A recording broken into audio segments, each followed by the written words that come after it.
SAIAB okay. Hi, everyone, wherever you are. Hi. The partnership between SAIAB and my group at Rhodes University and also our colleagues at SAIAB has been absolutely pivotal in building the research platform that we've built. And I think it's really important to remember that no group can do anything on their own. And the really important thing is those partnerships that you build are partnerships where all the partners see a benefit, and that benefit is built on mutual respect and trust with the kind of work that we do. And so for me, the development of the A-grip capacity at SAIAB has been critical for the work that we do. We use the infrastructure at A-grip, the computer and the sequencing capacity, to do a lot of our work. And then also what is becoming increasingly important for us is the SAIAB collection, because we now have an agreement to deposit and archive all of our marine natural products work, and I'll explain that, all the way from the specimens to the genetic, to the biobank material, the bacterial culture collections, the natural products extracts, and also ultimately all of that will be linked to our computational biology database. So we plan to develop it as a resource for a research that goes well beyond the project that we're currently funded for. So I'm going to talk to you.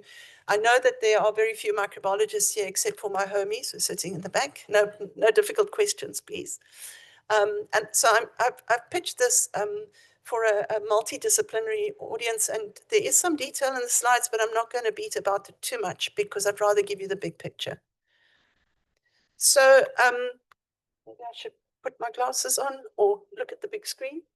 I'm going to talk to you about natural products and why they're important, and focusing on marine natural products. Then I'm going to talk to you about the research, our main research focus, which is combating the challenge of antimicrobial resistance, the resistance to antibiotics currently in the clinic. I'm going to talk, which has led to the development of the SA-UK Antimicrobial Drug Discovery Hub that's hosted here at Rhodes. And then I'm going to talk to you, I'm going to give you a brief Cook's tour of the kind of work that we're doing and the approaches that we take to our research. And hopefully it's going to lead to you guys having ideas of things you can do that we have the technologies for, but we don't necessarily have that you can use in applications in your own research. So natural products are really important. A natural product is defined as a molecule. It can be a large one like a protein, or it can, mostly they're small, under 1,000 Daltons. So, and these are compounds or molecules that are produced by living cells. Natural products are the biggest source of new chemical compounds. We call that new chemical entities. And when we talk about a new compound, it's a compound with a backbone, like a skeleton. It's like finding a new family of compounds. Similarly to you finding a new family of marine organisms, of sponges or ascidians, etc. So those new chemical scaffolds are really important for giving us chemists' ideas on how to develop new drugs for the pharmaceutical industry. And I've shown here the extent of natural product antibiotics and how they are produced. This little orange blob here are the synthetic antibiotics that are in the market. And these are all the natural products that are produced by bacteria, fungi, and actinobacteria, particularly soil bacteria, but other bacteria and fungi. So the majority of antibiotics are produced by living organisms and in particular bacteria. I need to know where to point. Right. So here are some of my favorite portraits of sponges. These are sponges and soft corals that we've landed on in our field collections. And the point I want to make here is that marine natural products are particularly important. And I'm going to highlight this one. This is a marine natural product called cephalostatin. It's probably one of the most potent anti-cancer drugs that was discovered in the 20th century. Why it is so important is I'm sure everybody in this room has a relative or a friend that's had to have chemotherapy. One of the big problems with chemotherapy is the therapy is so toxic to the patient that the side effects of the chemotherapy are, in some cases, even worse than the disease itself. And cephalostatin is important because it's one of those anti-cancer drugs that is exquisitely targeted to the cancer cells, and that the side effect, it's not toxic to normal cells. So it's produced by a tube worm that Kerry Sink and I, it's our big, hairy, audacious goal now that we've done the coelacanth, right? And this tube worm exists on the Agulhas, in the shallow waters off our coastline. It's called Cephalodiscus gilchristi. It's named after the person who discovered it, Gilchrist. And it produces this compound. When this compound was first isolated, people were hugely excited. But it took 450 kilograms of tube worm to produce 1 milligram of cephalostatin. And that was only enough for a clinical trial phase 1. And after that, they had to stop because they didn't have enough of the compound. And you can't go out and dredge the ocean floor to produce enough of this compound. And the problem with this compound is quite complex, and the chemists have had difficulty in synthesizing derivatives of this compound in the laboratory. Okay. Right. So you all know this. This is from Charlie Griffith's paper in 2010, an assessment of the marine biodiversity of our coast. And what makes our coastline really exceptional is the fact that we have numerous marine bioregions along the coastline, from tropical, subtropical, the Agulhas bioregion, then there's the cold Benguela region, and then the mixing area at the Southern Cape. And when you have multiple bioregions, you get multiple biodiversity. And what we know from multiple biodiversity is the more biodiversity you have in terms of taxonomic biodiversity, I'll get back to that later. The more diverse you're taxonomically diverse, the better the chances are that you're going to find chemically diverse natural products. So as natural products researchers, we're hunting for new species, new bacteria, new environments with unexplored species. And even since 2010, we know that the majority of the biodiversity that was characterized in the Griffiths paper was done by scuba. And it's been a life-changing event to have access to the ASAP ROV and the capacity to do the work offshore below the scuba levels, 30 meters. And I'll get back to I'm running ahead of myself. I'm so excited. Right. So before we go there, I'm going to talk to you briefly about the drug discovery pipeline. And this is over a period of 15 years, which I think is pretty optimistic. Often it takes much longer to get a drug to market. We, in my research lab, are kind of playing around in what they've nicely characterized as the first year. And when you look at the cost of this kind of work, we're probably looking at around $5 million to kind of get there. But as you get further down the pipeline, the cost is exponentially higher. And it takes between 100 million and $1 billion to take a drug from the lab to the clinic. And the reason for that is not because we know what the drug does, it's about ensuring that it's safe. And it's the clinical trials where the safety and efficacy of the drug is tested that makes the development of new drugs so expensive. Right, so, and to illustrate, if you want to get to one drug in the clinic, you need to screen, if you're lucky, more than 100,000 compounds in the first discovery phase. Then you probably end up with 250 compounds that get past discovery on our hits, and you characterize them further. You may end up with only 5 of those compounds in clinical trials, most of which will fail because they're either toxic or they have unexpected side effects, to end up with 1. So 1 out of your 100,000 compounds eventually ends up in the clinic. So it just shows, if you're going to be searching for new drugs, you need to find a way to make the chances of finding a hit compound much easier, right? And when you're talking about the cost of getting a drug to market, the pharmaceutical companies are going to be developing drugs that they can recoup their money on. So if it's going to cost you $1 billion to get a drug to market, you're going to need to be able to sell that drug to a lot of people to generate the income that you need to offset the cost. So pharmaceutical companies develop drugs for people who can afford them. The development of drugs for people who can't afford them is a lot more complicated. And that's why you need partnerships not only with the pharmaceutical companies, but governments and also NGOs to get drugs to people who need them. Right. Why am I doing that when the computer's here? Right, so here's just an example of some natural products. The most valuable natural product, some of you're too young to know about it, but Lipitor is a drug that is used to treat hypertension or high blood pressure. It's a synthetic compound, but it was made from a natural product that was produced by a fungus. It is worth billions of dollars per year just in the US.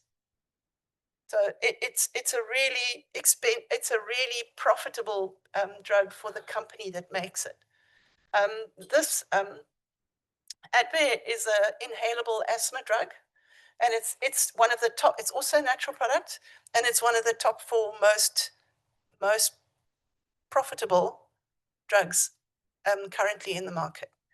Here is the story of what happens when you have a drug where these compounds are needed, but they're not used to treat as many people. So in this case, these are antibiotics. The original Sysomycin was isolated from a marine organism called a marine bacterium.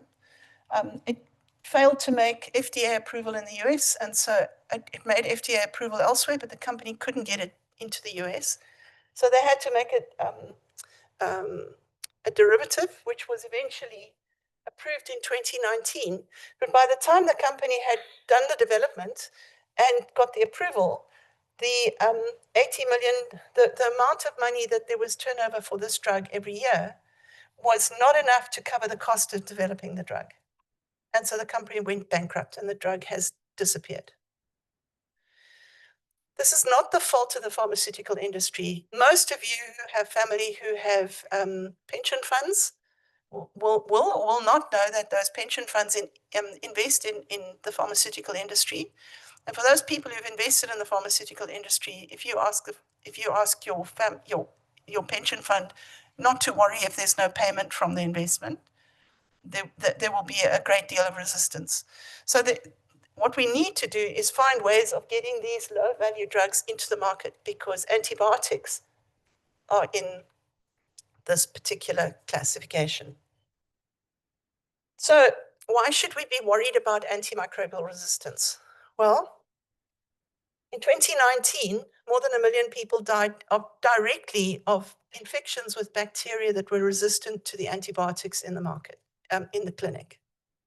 And we expect those numbers to more than double by 2050 if we don't find new classes of antibiotics really quickly.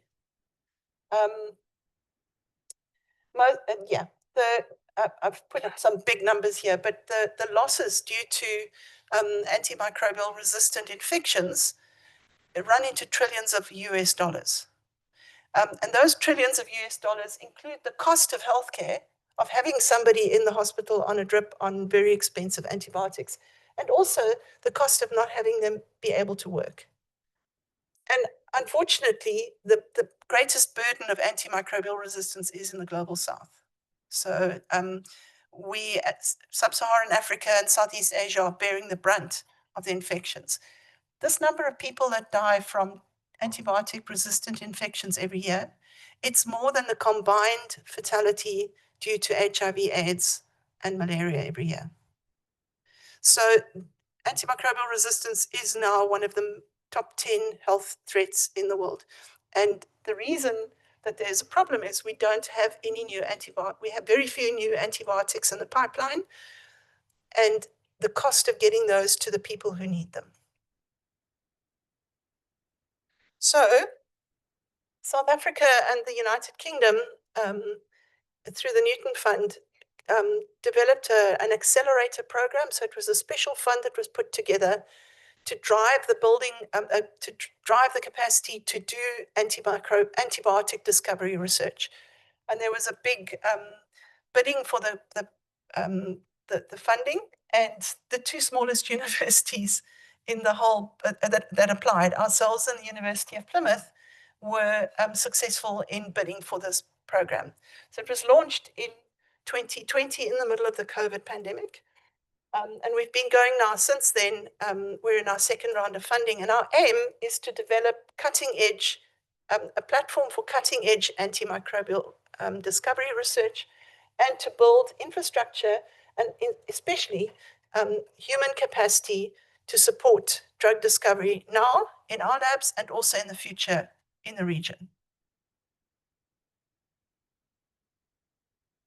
These are the aims of the drug discovery hub.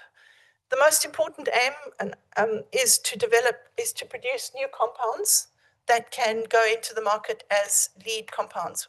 Remember, I told you only some 250 compounds. We want to get past the 100,000 compounds. We want to get past the 100,000 compounds. The 250 compounds, and we want to get some of the compounds that we identify, antibiotic compounds that we're identifying, into the region of just before the 5 compounds that go into preclinical and clinical trials. So that is our big, hairy, audacious goal. Whether we get there or not, I can't say. We're going to have to be lucky. However, you don't get lucky if you don't practice, right? Gary Player, the more I practice, the luckier I get. And I think it's really important. So we want to get the compounds, we want to have the libraries that we can make available for other people, for other researchers to use. And importantly, our aim is to develop the computational databases that arise from the work that we're doing that can be made available to other people to screen. In silico screening, some people call it AI. If you have the databases, and our databases are built on natural products, those are databases built on the real world, real life, not randomly designed chemistry. And I'll explain to you why that's important. But for me, it's really important that it's not just our project that it finishes, everything dies down, but that whatever we're doing can be used as a platform for the next generation of researchers to use. And that's why it's really important to develop research networks outside of the current partnership. And particularly, we're looking to develop marine natural product research networks elsewhere in Africa with hubs similar to ours in regions of high biodiversity. High biodiversity. Right, so this very busy picture, watching the time. These are the partner organizations. You'll see SAIAB, Rhodes, and SCION appear very often. And essentially, the discovery pipeline is divided into a number of sections. The first is our ecology and conservation work, and I'll touch on that briefly during the talk. Field collections that lead to specimen collections and the generation of the biological and chemistry repository, which is housed here which is housed at SAIAB and at Rhodes, and then taking those materials and using them to discover new antibiotics that can eventually go into the clinic.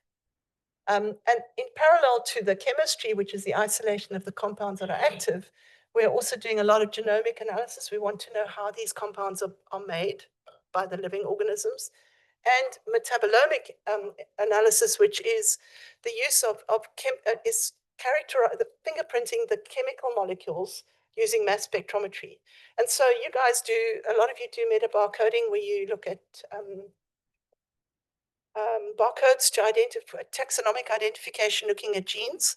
You can also look at organisms based on their chemistry. So these organisms, one species will very often produce the same family of compounds. I'll explain to you how we do that. So this is a paper to illustrate the ecological work that we're doing. This is part of Rosalind Gibbs' PhD thesis. And what I'm going to illustrate here is work that she did on the Agulhas current, where she was looking at the distribution of microbial communities and focusing on phytoplankton, particularly diatoms, along the coastal area and then across the Agulhas current during one of the ASCA cruises. And this data shows, this is in particular, it's diatoms that have been identified by, I think it's RBLC, the Robisco genes in the chloroplast. And you can see this is the Agulhas current, this is the Agulhas current, these are the coastal areas. You can see each one of these bars is a species. You can see that they are species that are specific to areas along the coast and in the Agulhas current. And the trick is now to figure out what are they doing and why are they there? Because we can link them to the physicochemical environment that they find themselves in. But now we need to know why are they there and what are they actually doing in that environment. So back to our pipeline. Here's the fun stuff. You all know. But how many people have been on the Observer? Oh, no, not enough. It is the coolest. For those of you who don't get seasick. It is the coolest and the best. I think it's an amazing research craft. And to actually have access to something like this on our doorstep in PE, Gqeberha, is a real privilege. So we do our work on the previously Ukovalana, but now on the Observer. And I'm wondering if I can get this. Let's see if I can get it to work.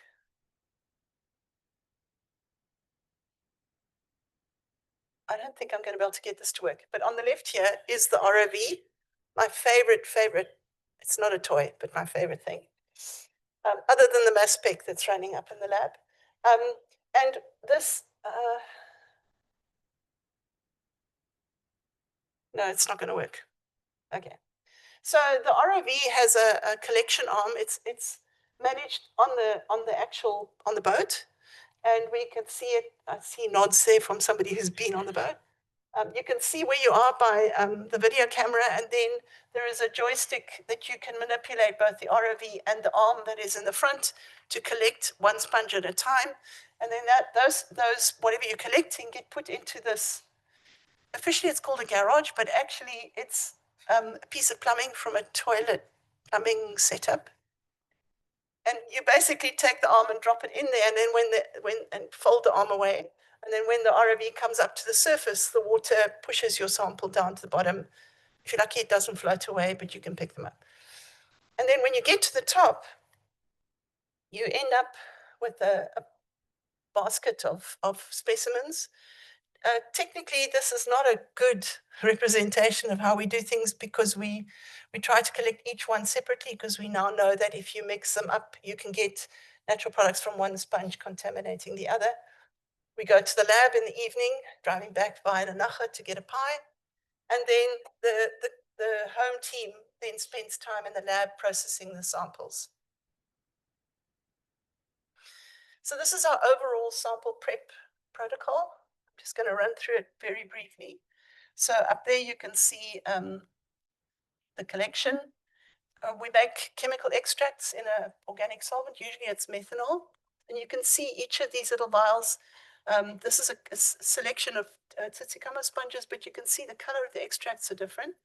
And those colors are dependent on the natural products that are in there, in many cases. And from there, they go to the bioassay platform, where Michelle Isaacs will take a couple of microliters of this extract and test it against the bacterial pathogens that we're working on. And we have a prioritized set that are important to South Africa. And the ones that are active then go into the metabolomics and chemistry part of the project, where we try to identify the active compounds, isolate them and characterize them, find out what it is that they're doing. In parallel, we also look at the microbes because the microbes are really important. They tell us which species of sponges we're working with. So these are 16S barcodes. And we also collect cultures of bacteria that are living on the sponges because many of the compounds we're looking at are made by bacteria that live with the sponges. That's the quickest I've ever done it. So this is where we've been. I'm going to talk to you about our ASAP collection. And the ASAP collection was collected mainly in the Agulhas area, with some sponges from Sodwana and KwaZulu-Natal, but the majority come from Algoa Bay. Algoa Bay is one of the most awesome places to work. Every time we go out there, we find new species. And then some from the Tsitsikamma National Park, but all of them are fed by the Agulhas Current, and we think that's one of the reasons why we have such high biodiversity in the benthic community. So the ASAP collection at the moment, collected mostly by ROV down to about 100 meters now. We've got about 750 odd sponges in the ASAP collection that represent 40 families, 71 genera, and 110 identified species. 50 of those we know are new, and we are currently sitting with 131 undescribed new species. So our hit rate for new species every time we go out there looks to be around 20%, which is incredibly high. The reason for that is we just haven't been there. And we haven't been able to look below the surface. We haven't been able to look below 30 meters. And there is immense biodiversity on the coastal shelf that we can access with the ROV. So there's huge untapped diversity. And what's important about the way we've been going about sampling with the ROV is you can collect one sponge at a time. In the old days, you dredged, and there was significant environmental damage to do the collection, and you wouldn't know where your sample is. Now we have video footage, we've got stills camera footage, we know what all the environmental factors were, and we know where we collected the sponge and who or what was growing around it, and we can go back to that spot, and hopefully in the future we'll be able to go back to the exact spot using photogrammetry to piece all the environments together. And we're currently working on developing new ways of doing the molecular identification with Gwyneth's group. We think we can use NGS technology to barcode 3 different barcodes on the same sponge at the same time and generate significantly the kind of long reads that we would have done with Sanger sequencing at the cost of multiplexing NGS. So we're busy working on our first 90 sponges, which we hope we'll be able to sequence pretty soon. If we can get it to work, it's going to shorten the time to identifying things and get around some of the technical problems. Right, so this is these are the activities. So each dot represents an extract that was assayed. The dots above, apologies to those who are colorblind, but the dots in the top half are the dots that indicate activity. So that's extracts that killed the bacterium or prevented it from growing. And the higher up they are, the closer to 100 is the closer to the inhibitory. They killed everything at 100%. At 0%, it means the bacterium grew as normal. And these are the bacteria, some of the ones we're focusing on. The gram-negative bacteria, E. coli, Acinetobacter baumannii is a really important pathogen in South Africa. It's responsible for most of the AMR deaths in newborn babies. Pseudomonas aeruginosa is a problem, and also Klebsiella pneumonia, which is rife in hospital ICUs. Yeah, not enough coffee. Does anybody know what this is? You ever seen anything like this, other than it's very colorful? This is known as a molecular network. So this is information that's been we've collected from a mass spectrometer. Mass spectrometers tell you what the masses of your compounds are. They separate them into single molecules. Then the mass spectrometer can tell you what the mass is, and it can also tell you some information on the structure. It gives you a fingerprint of the compound. So what Jarmo Kalinski has done here is each of these little clusters, each block is a compound that was found in an extract, and he's used bioinformatics to group together all the compounds that are related to each other. So each of these clusters is a family of compounds with the same kind of structure, but they're different versions of that structure. And so from 191 sponges and ascidians, we were able to collect, we were able to find more than almost 12,500 compounds that have been arranged into 917 clusters, and each one of these clusters has the potential to have biological activity. So what he's done with this particular set is identified and prioritized all the clusters that come from extracts that had biological activity.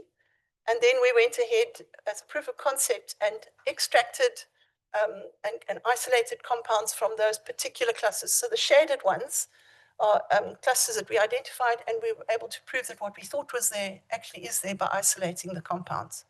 I'm going to give you one example. So these are lipid type molecules. They're called sphingolipids. They're made by a sponge that we've collected a couple of times off Sodwana Bay, and once off Jody collected for us off East London. And it turns out these compounds are very active against bacteria, but sadly, they are also very active against human cells. So we call that cytotoxicity. And even though they are very active against bacteria, we can't use them as antibiotics because you can't kill the patient in an effort to kill the bacteria. However, there's a point of light, there's a silver lining. These compounds turn out to have very selective, so they are selectively active against certain types of difficult to treat breast cancer cell lines. So they may not be able to be antibiotics, but they're going to potentially be really good candidates for looking at developing new anti-cancer drugs to treat breast cancer, particularly the triple negative lines that are the most prevalent in sub-Saharan Africa. Right. So I told you about cephalostatin and how difficult it was to work with. So if you want to take your active compound, you can either go back into the field and decimate the live natural population, and we can't do that. You can synthesize it in the lab, if you're lucky. You can synthesize in the chemistry lab, or the alternative, and that's sometimes quite difficult. So the alternative is to look and see, well, how does this bug, how does a sponge or organism make its compound? Very often those compounds are made by bacteria, and we can use bioinformatics based on the genomic sequencing that we're doing to identify who the bacterium is that makes it and predict how they're going to make that, and then potentially use recombinant DNA techniques, genetic engineering, to make either the whole compound or alternatively to pull out the enzymes that will make the chemistry easier. I'm going to give you one example. So these are sponges from that same bunch, the 181 sponges we collected between 2022 and 23. These are the metabar coding of the bacteria. Each bar represents a bacterium that is a species that is found in those sponges. And you can see here, we've basically got 4 species of sponges. All of them produce compounds that we're interested in. And you can see that the bacterial species that are found in each sponge is different. So each sponge has its own buddies. And they hand them over, like our gut microbiome. When we are born, that microbiome is carried over to us from our moms. And the same thing happens with sponges and their spawn. And these bacteria are conserved. And very often the conserved bacteria are the ones that make the compounds we're interested in. And so I've got 2 more slides and then I'm done. These are the lab compounds. They're called pyrroloimmunoquinins. They're known for being anti-cancer compounds, and we've worked on them a lot because the sponges that produce them are prolific. We found 8 different species in Algoa Bay, and so we can compare the compounds that are produced over a broad number of species. And we're really interested, this is Gabby Solomon's project, we're really interested in figuring out how they get made.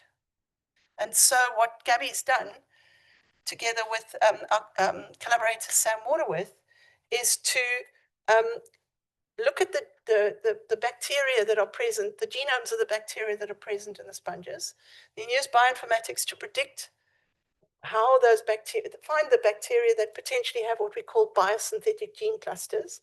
So each of these little arrows is a protein in a coding region. And when you look at the proteins and their structure, you can predict what kind of compounds they produced. And she and Sam found a pathway in the Tzitzikama sponges that makes a derivative of the pyrroloimmunoquinins called mecalivmine A. And then they looked around to say, well, maybe we can find it somewhere else. And we're incredibly lucky to find a bacterium related to the bacterium that we found these that is in a culture collection. So why is that important? Because we can buy that bacterium, we can ship it to South Africa, and if DHL delivers it here, then we can grow it in the lab. And if we can grow the bacterium in the lab instead of having to go back to the sponges on the reefs in Algoa Bay, we can begin to unpick how these compounds are produced and maybe start designing new compounds that can be more effective for drug discovery. So that's my story. And I'm going to finish, hopefully. Come on, you can do this. What did I do? There we go. So this is an older picture of the lab, but I wanted to highlight our collaborators. I'm sure all of you know Shirley Parker-Nance, the world's best sponge and tunicate taxonomist. This is Gwyneth when she was in Antarctica. She's tough. She's really tough. And then Sam Waterworth, who's now at the National Institutes of Health, working in the National Cancer Institute, and all the members of the group. And I want to remind you that this kind of work, not one person can do it. You have to work in a team. And you're only as good as the members of your team. So it's really important to build a community of people that are interested in solving the same problem, but have different expertise, all the way from marine biology through microbiology and genetics to chemistry, because you need all of those skills to be able to get from the reef to the clinic.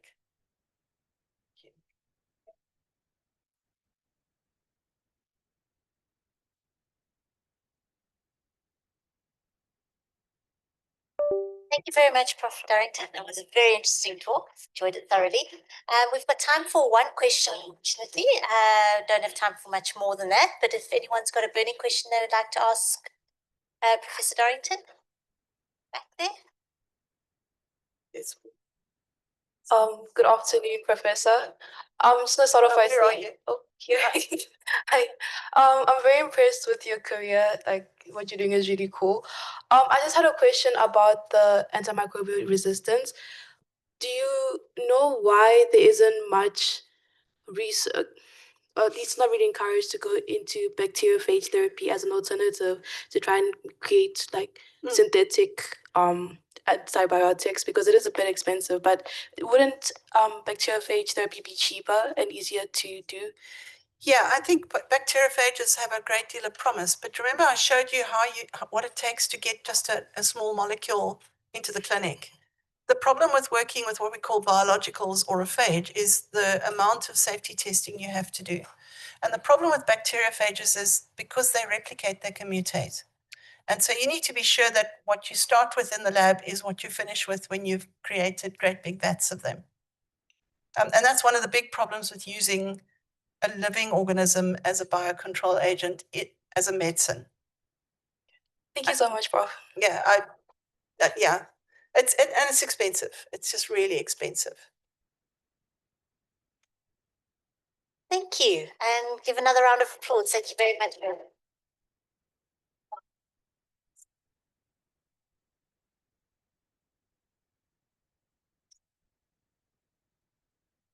Okay, so our next speaker is going to be Luther Adams, and he's going to be talking about using BRUVs for fish abundance data, for data poor fishery species.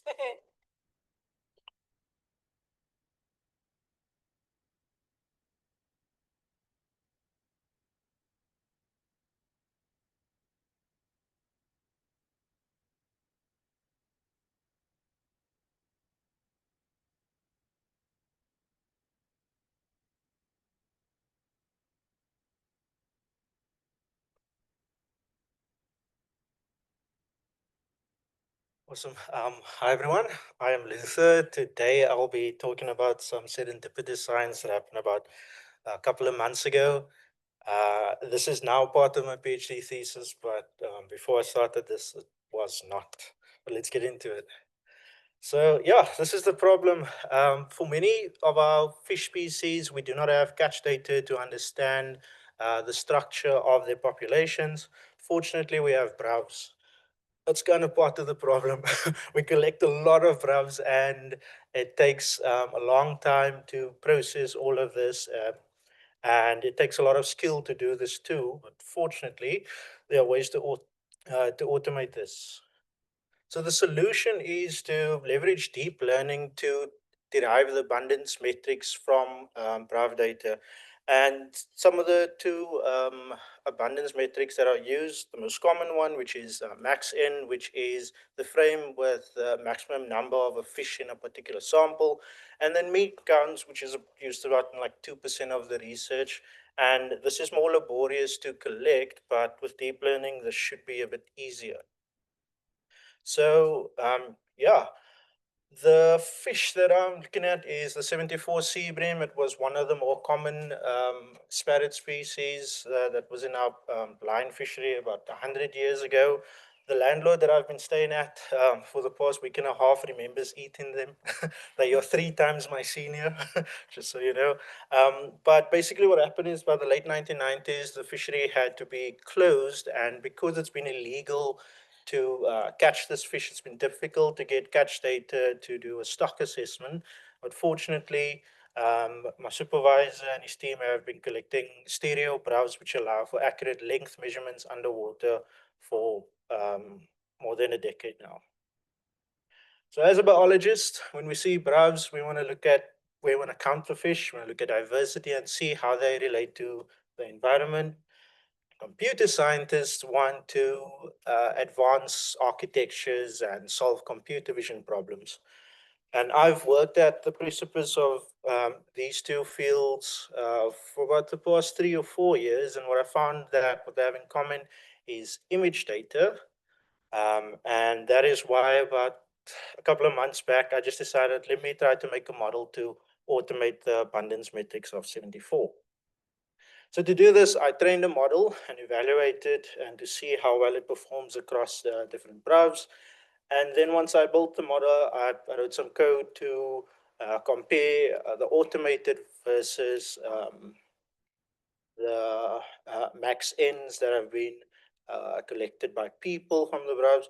And then for the mean count, I wanted to know if my observations are autocorrelated, so if they're independent or not. How did we do this? So fortunately, I actually didn't do a lot of hard work. My supervisor, like I said, my supervisor and his team have been collecting browse since 2013. And so they've got thousands of browse deployments in our EZ with a couple of hundred new browse each and every year collected between 15 and 110 meters. And these are specifically samples that you see here that contain the 74 sea bream. And the white dots that you see over there are samples from the Sound Seas project that we collected in February this year. And that is also the training data for the model that I've trained to identify the fish over this entire geographical range. So of the 40 browse samples that we collected, I took about 20 of them across the depth range. I selected about 5,000 images from there, annotated 15,000 individual 74 sea bream with a max in about, not a max in, but just a range of numbers on the per frame. Some frames with a single fish, other frames with up to 31, which is, I think, almost 10 more than the highest maxim ever recorded previously for that fish species. Everything was trained on Google Colab, which is cloud computing, and I used the YOLO V8 model to do this, and I just resized the image to 640 by 640 pixels and trained them for about 300 iterations.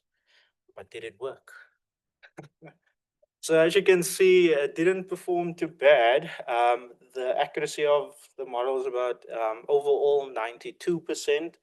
And when it had detected a fish, 90% of the time it had assigned the correct label. And recall is that for any given frame, does it count the correct number of fish? And that's obviously a very important metric to observe. When comparing the automated versus the manual max N abundances, we can see that the automated maximums weren't too bad. Why this is not a perfect correlation is because humans go like back and forth between frames as the video analyst, where the model that I developed analyzes everything on a frame by frame basis. But this is actually the big thing that came from here. I figured out how to write a script that gives us the data in the format that we need to do our analyses, and also gives two folders with the mean count and the max in frames for very easy review. So for any line of in that CSV that you see over there, there's an associated max in frame. Then for the serial autocorrelation test, I randomly just chose some samples with different max in values, and then I tried to see with a 60-second interval between sampling for the mean count, are any of the observations autocorrelated. For the most part, no. But for some of the high abundance samples, there are some signs of autocorrelation. But what does this all mean? So video analysts currently spend a lot of time looking at videos. Can take up to 10 hours to process a single Prof deployment. But with this method, it could almost, not entirely, but almost eliminate the need for manual annotation. And this is highly scalable. So if it took me an hour to process 40 hours of Prof footage for a single species, even if you have 300 species in your model, it will take more or less the same time. What this for the mean count metric that can now be easily be derived is that this should, in theory, make the Prof data more comparable to standard phishing survey. And it's for several reasons, but one of the reasons is that the max N frame usually has the more abundant size class in a sample. And as you can see in the brother there, if we say that there are 5 samples, once a larger fish from the same species move in and move around, and we really get those measurements.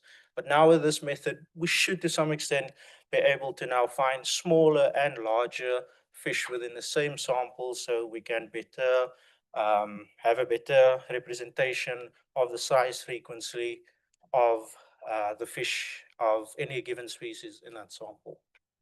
So what's next? We would like to iteratively improve these models, but I think it should be a coordinated effort nationally, so that we don't duplicate efforts for any species of fish, to be honest. Once we get this published, hopefully very soon, I'll make everything open source so that the protected area managers and anyone else working with Prof data can also leverage these tools. And then when I have time, I will have more training workshops. I usually do at least one a year. And yeah, it's okay to do side quests. And I would really like to thank everyone that has collected this data for, yeah, and have done all the hard work, because otherwise I wouldn't be able to do the school science.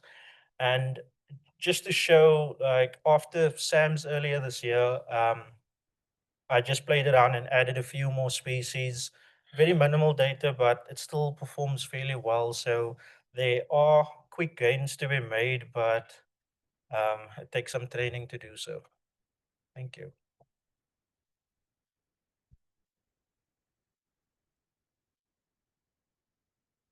Thank you, Luther, for a wonderful presentation. Any questions in the audience? Francesca.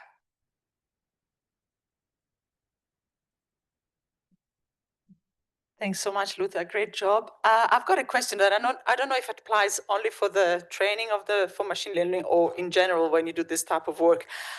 The success is over 90 and it's great. How do you know that when it comes to the next level, how do you know that you're not counting the fish twice? I'm sorry.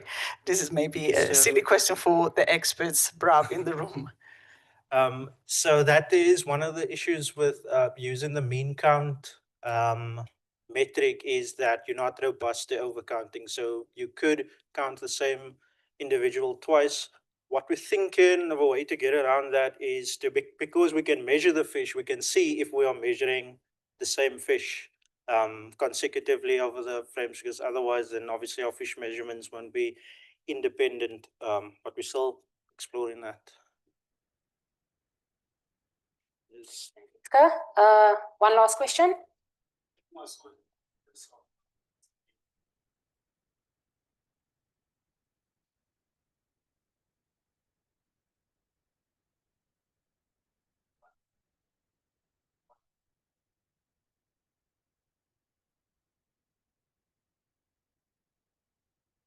So the big issue with biodiversity data is that it has this long tail where few species are incredibly common and almost everything else is relatively rare. So in this example, in the training data set, there were 15,074, but there was only like 5,000 examples of Daggerad and fewer of the Scotsman and fewer of all the others. So then what you have is that the model overfits for those few samples. So when it encounters those rarer classes, again, the likelihood that it accurately detects it is lower. So that's why you need to run inference and essentially stress test to see where it fails or not, and then you can improve it from there.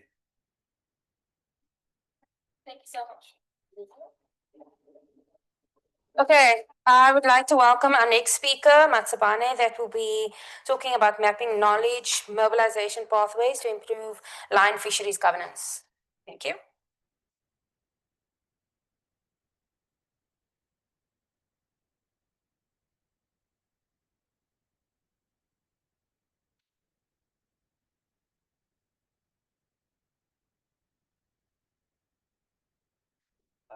Thank you. Hi, everyone. So fisheries provide food, nutrition, and secures livelihoods for many, especially for coastal communities living in the global south. And on the quest to achieving more sustainable fisheries, governance and management efforts become part of key efforts, and these key efforts are informed by scientific evidence. So when looking at the governance of line fisheries in South Africa, it occurs at a national level, where commercial catches are self-reported by commercial fishers, and this data is complemented by independent fisheries surveys or scientific surveys that are conducted by the government. And this complementary data set is then made sense of through the national, through the line fish management protocol to build a theoretical narrative on how sustainable these fish stocks are. The results are then used to guide management interventions and governance strategies, which are then used to regulate the entire fishery. So despite other subsectors having some form of fisheries knowledge, the commercial catch data makes the bulk of the evidence, which directs regulations and policies, which in turn impact society. So from this black and white graph, I'd like to get your attention on the solid line, which shows that stock assessments are quite important, because once you know about a stock, then you know what interventions to embark on and what governance strategies to enforce. And from the dashed line, you see that when fish stocks go unassessed, then there's no direction on management interventions and nothing really informs governance strategies. And unfortunately, over 80% of global fish stocks lack formal stock assessments, which makes it impossible to manage these stocks as we do not know about them. And this suggests that there are more stocks this suggests that these stocks could be in a worse condition than those that we have information about. This situation is more critical in the global south, where there is a scarcity of resources such as finance, expertise, and time to conduct formal stock assessments. This brings me to the aim of my study, which is essentially to map the existing pathways through which knowledge moves from where it is created to where it is needed to be applied, such as management and governance. And then I've got 3 objectives for this. And the through line here is to uncover the barriers to overcome and the enablers and opportunities to leverage in order to optimize or enhance these knowledge mobilization pathways. I will be achieving this by making use of this framework, which is called the multiple evidence-based framework, and it has 3 parts to it. So it is underpinned by collaboration. In the first part, we see that there is there's co-defining the sustainability problem at hand, between knowledge producers and knowledge users. In the second stage, you have diverse knowledge systems and disciplines that come together in an integrated manner to complementarily create an enriched picture of what's happening in the line fisheries sector. And then this enriched picture is then evaluated for assumptions and possible misinterpretations by all actors involved. And then the newly generated knowledge, which is integrated knowledge, goes into the first place where it is applied by policymakers and is adhered to by resource users. So the intended outcome of this study is to initiate a sense of community building by enhancing knowledge mobilization pathways through exploring the different barriers and co-producing solutions to overcome these barriers, and also co-producing solutions on how to best leverage enablers and opportunities in a cultural, economic, and environmental and political context in which management efforts take place. Then this is also, the sense of community is also to allow the representation that different stakeholders to allow the representation of various and different stakeholders hold in this sector. These are fishers, scientists and researchers, and government and policy makers and management. This will allow for them to lobby their interests in order to increase the trustworthiness of policies and regulations that come out of this space, and to allow the acceptance and applicability of scientific knowledge and also integrated knowledge from different types of knowledge systems and disciplines, so that they are used by policy and government. Yeah, this is just to increase the legitimacy and credibility of management efforts. Thank you. Thanks, Matsubane. Any questions? One question? Quick question? No? None? Thank you, Matsubane. Okay, I would like to welcome, so online talk by Angus van Wyk. We'll be talking on bridging gaps in underwater fish observation research.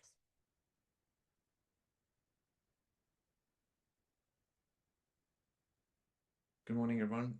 My name is Angus van Wyk, of course, from NRF-SAIAB, presenting on behalf of my supervisors, as well as the SCORE Consensus Working Group. And our talk is titled Bridging Gaps in Underwater Fish Observation Research, and it's based upon some of the preliminary findings from our global questionnaire. So, firstly, when we talk about underwater fish observation research, or UFOBs, we're referring to the different visual techniques we use to study fish underwater. So these include, for example, baited remote underwater video systems, your BRUVs or your stereo BRUVs, your scuba surveys or underwater dive operated video systems, and of course remotely operated vehicles. So through these techniques or methods, we're able to study a wide range of benthic fish communities. So in any research field, we can think of a community of practice, right? Groups of researchers, methods, and collaborations that form part of a network.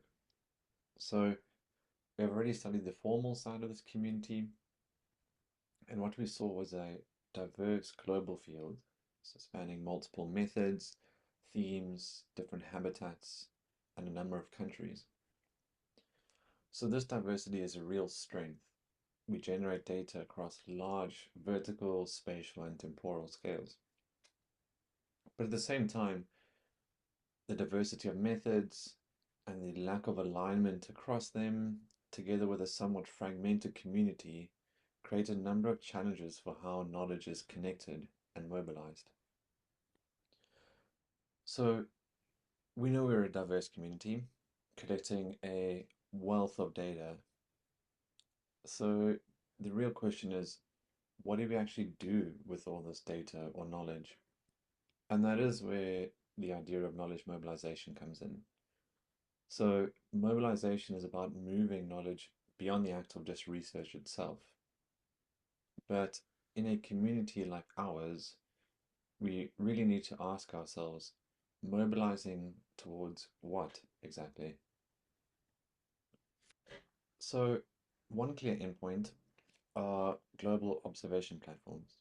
So these are established scientific frameworks like GOOSE and the BioEco panel, which are set up to bring data together across many countries and different methods.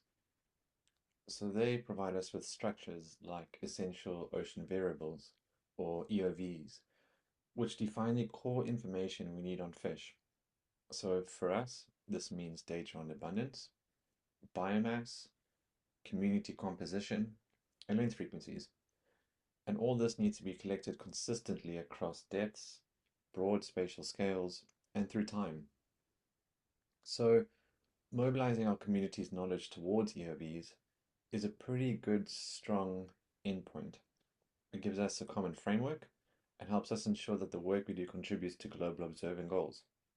But that is, of course, only one part of the story. So knowledge generation also needs to be useful at our own scale, right? Where managers, communities, and policymakers are actually making these decisions. But as we know, the local scale is incredibly diverse. So it includes everyone from offshore energy to local communities. So one needs to recognize that each of these groups has different needs for the data generated by the community as a whole. So what we're really aiming for as a community is something like this. So it's a system that can generate knowledge in a way that feeds both global observing frameworks and local decision making. And this is the vision of knowledge mobilization in UFOB's research.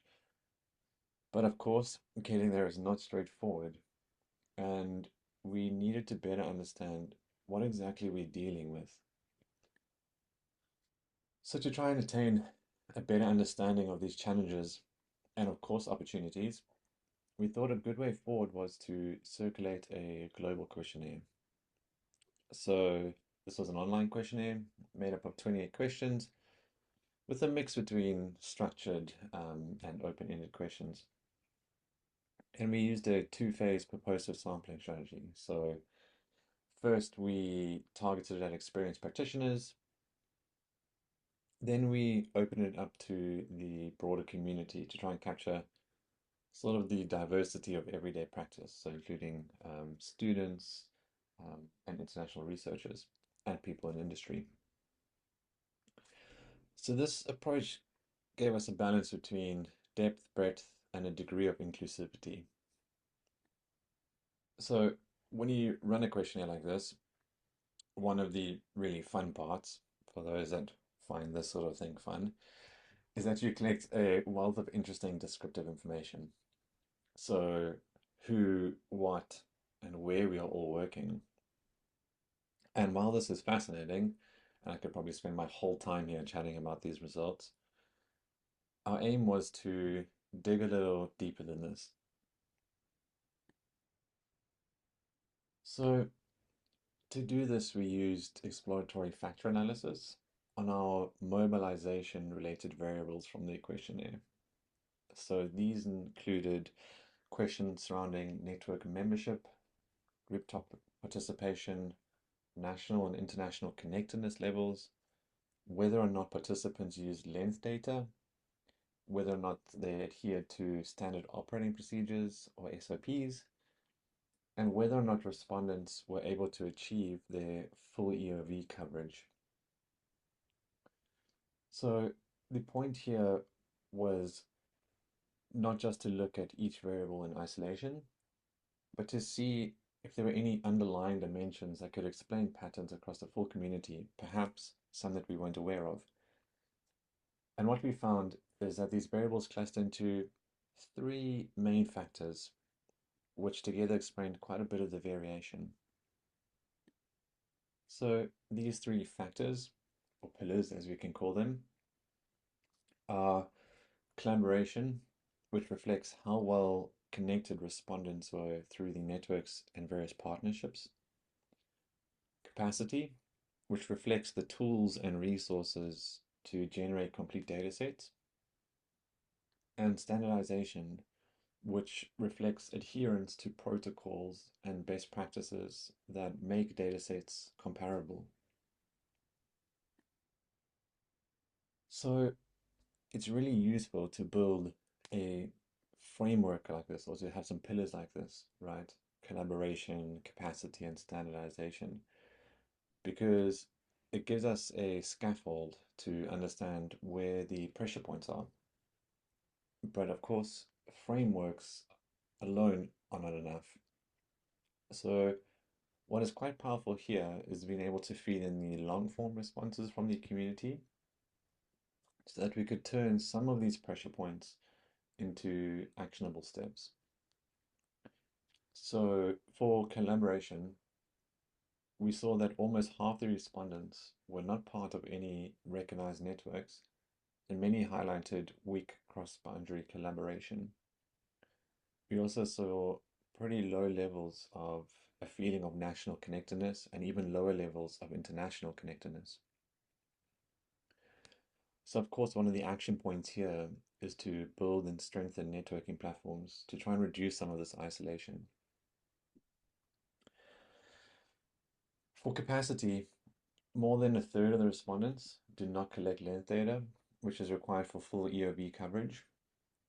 And what's quite striking in this pillar is that respondents who were part of networks were 3 times more likely to achieve full coverage, showing how collaboration and capacity are linked in some way. So the main action here really is to expand access to tools. For standardization, so the majority of people do follow SOPs to some degree, but even so, many ask for continued adherence to global best practices and harmonization of data. So the action here is to continue this effort in developing and promoting these global best practices. So in short, the framework gives us structure, and the community responses give us a direction. And we can now see slightly clearer actions around collaboration, capacity, and standardization that could help us mobilize knowledge more effectively in the community. So if there's one small lesson one could take away from this talk with these preliminary results, is how useful joining a network can be. And that collaboration in many ways is the foundation that supports capacity and standardization. So luckily for us, being at SAIAB, we are surrounded by really great colleagues and we have these fantastic platforms. So yeah, my key takeaway here would be reaching out to these platforms and just making sure that you're not working in isolation. Yeah, thank you very much.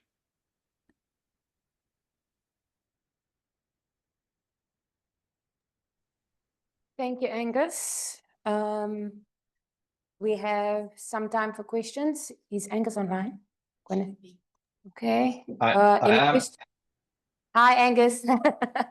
Okay, we have one question in the audience. Francesca? Yes.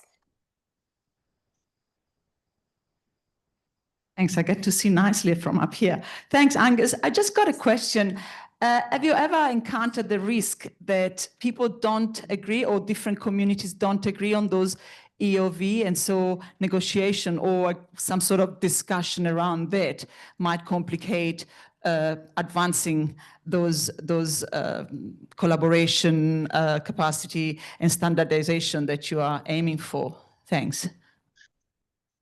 Yes, absolutely. I think particularly the length data aspect of it, obviously there's a big jump in the capacity required to say collect non-length data and using anything as stereo. So yes, I think there's a bit of contention there, but not that it can't be solved by collaboration potentially, getting stereo systems into the hands of people that don't have access to them. So yes, there's absolutely going to be a hurdle to get full EOB coverage.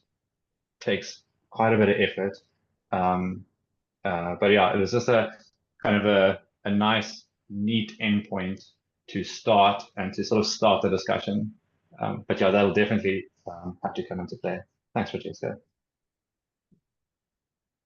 Okay, thank you. We have time for one question, one quick question. No, nothing? Nothing online? Thank you, Angus. Yes, round of applause. Sorry.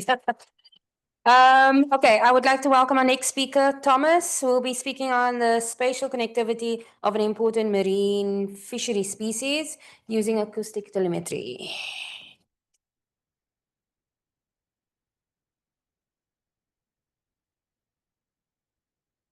Right, thank you everyone. Just get stuck into it. So in South Africa, marine and shore-based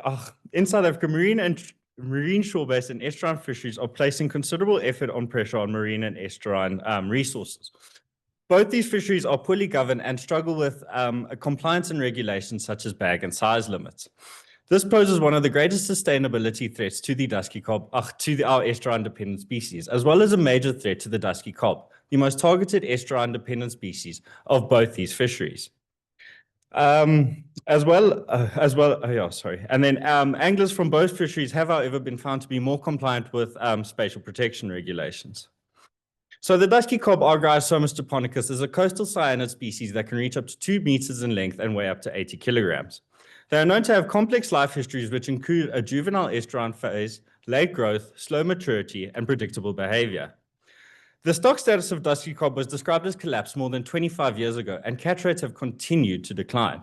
Currently, they are estimated to sit at between 1.5 and 3% of pristine spawning biomass numbers. The species is managed with a minimum size limit of 60 centimeters and a bag limit of 1 fish per person daily. Still, these measures are considered largely ineffective. Now, in August of 2022, a work package led by Professor Kerry Singh aimed to develop a conservation strategy for the threatened Argyrosomus species of South Africa.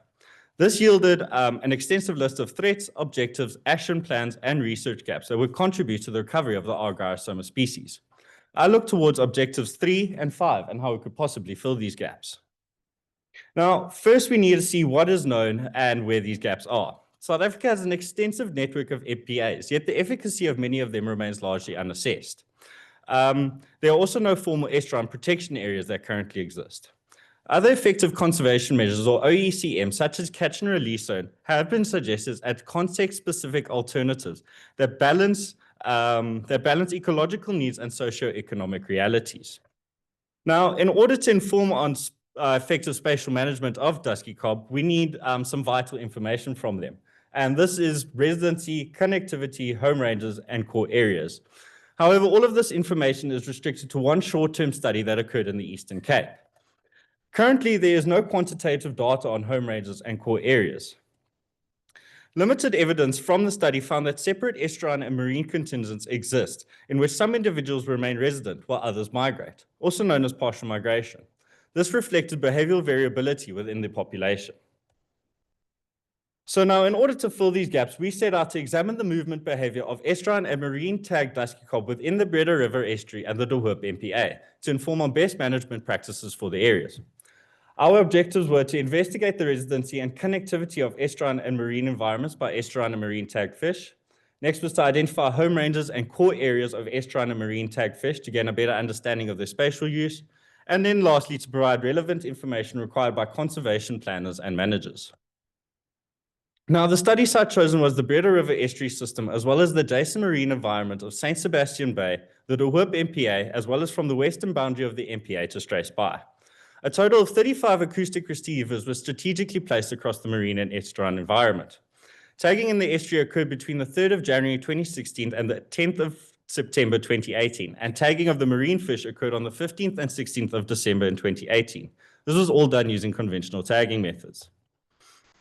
Now, in terms of data analysis, we used abacus and line plots to assess the spatiotemporal movements between and within the estuarine and marine environments. To compare residency indices among habitats, non-parametric analysis tests were used, such as Kruskal-Wallis and Mann-Whitney-U, and then to assess if fish size influenced residency, Spearman and Pearson rank tests were used. So now to jump into the results, what we found is that estuarine tagged fish spend significantly more time within the estuary than in the marine environment, and marine tagged fish spend significantly more time in the marine environment compared to the estuarine. When we look into the estuary, we can see on average fish spend, on average, most of their time in the middle and upper reaches compared to the lower reaches. Kruskal-Wallis test found this to be statistically insignificant. And then within the marine environment, we can see that fish spent on average their most time in St. Sebastian Bay, followed by the De Hoop MPA and then the western boundary. Length was found to have no correlation with residency at all in any of this. Now, looking at this more over a bit of a temporal scale, and we can see a little bit more individual variability. KA are fish that were tagged in the marine environment, and BR are fish that were tagged in the estuary. And what we can see is that 2 fish from the estuarine tag group were found to be entering the marine environment, with one being recaptured, unfortunately, BR4 shortly after entering, and then BR10 showing multiple entries and exits. Of the marine tag fish, we can see that 2 showed multiple entries and exits into the estuarine environment. So out of all our fish, we found that 80% were found to remain within the environment in which they were tagged. Now, when observing movements of fish within the estuary, we could only look until the 3rd of July 2020, where unfortunately receivers in the middle and upper reaches of the estuary were removed. But from the abacus plot, we can see that fish on average, we're typically using the middle and upper reaches with 2 or 3 individuals moving down to the lower reaches. However, looking at the connectivity plot, it tells us a bit differently. We can see that from the top row that quite a few of the fish were going down to the lower reaches of the estuary rather sporadically. However, when we look at BR7 and BR10, we can see that they were using the lower reaches quite often, possibly using it as a movement corridor between the estuarine and marine realm. Now, looking at diel estuarine residency, we could see that residency at night was high in the lower and middle reaches. And then we found the opposite trend during the day, where opposite trends with the upper reaches, where daytime residency was higher. Matt Whitney, you showed no significant differences between the diel differences. Now, looking at the marine movement over a larger scale, we can see that fish spent a lot of their time moving in and around within St. Sebastian Bay, with a couple of fish going to the De Hoop MPA and 1 single fish going into the western boundary. The connectivity plot again shows that these fish were moving quite a lot between St. Sebastian Bay and the De Hoop MPA, and then again the single fish KA8, which was moving between the De Hoop MPA and the western boundary of our area. Now, moving into the core areas and home ranges, we found that estuarine tagged fish had a patchy distribution throughout the estuary, with marine tagged individuals having also a patchy home range in the middle and lower reaches. Areas were settled more in the lower reaches and the mouth of the estuary. Length was found to have no correlation with sizes at all, with home range or core area sizes. And then from seasonal home ranges and core areas in the estuary, we found that both home ranges and core areas of fish were larger in winter than in summer for both estuarine and marine tagged fish. Now, looking into the marine side of things, we can see that home ranges and core areas were rather patchy throughout the marine environment for marine tagged fish, but they were found to occur in all 3 of the different marine zones.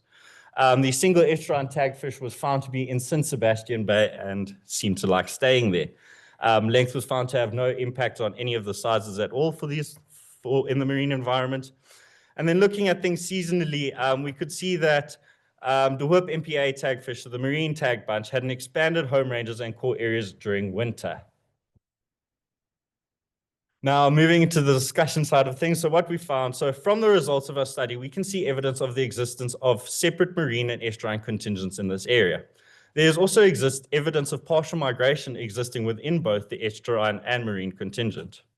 Now, in terms of dusky cob from the Bearder River estuary and the De Hoop MPA, the occurrence of separate contingents as well as partial migration within both contingents could ensure the regulation and maintenance of the dusky cob population within the area.